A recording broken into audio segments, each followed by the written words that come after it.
দুজনের চাওয়াটা যদি মন থেকে হয় তাহলে সম্পর্ক ঠিকই পূর্ণতা পায়। ভাইয়ের গল্পের মতো যদি সবার গল্প এমন হতো তাহলে সবার জীবনটাই অনেক সুন্দর হতো। সালটা ছিল 2019, অনার্স প্রথম বর্ষে ভর্তি হলাম। একদিন আমি ক্লাস শেষে আমার বন্ধুদের সাথে আড্ডা দিচ্ছিলাম, আর তখন একটা মেয়ে আমার সামনে দিয়ে হেঁটে গেল।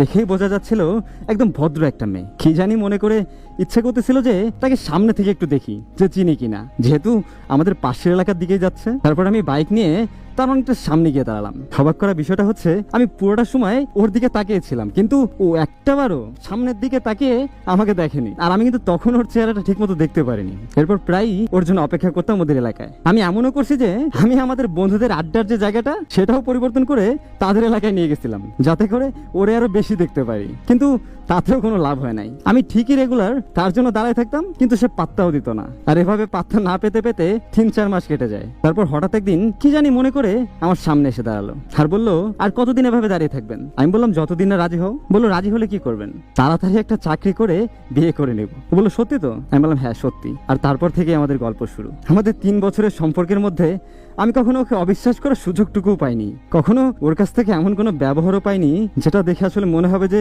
সে আমাকে ভালোবাসে না। বরং প্রত্যেকটা মুহূর্তে সে এটাই প্রমাণ করে দিয়ে গেছে যে তার মতো আর আমাকে কেউ ভালোবাসতে পারবে না। আর এরকম ভালোবাসা আমি আর কোথাও পাবো না।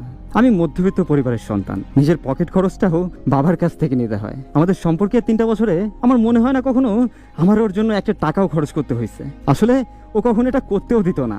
আর সামান্য রিক্সা ভাড়াটাও যদি আমি দিতে চাইতাম তাহলে অনেক রাগ দেখাতো।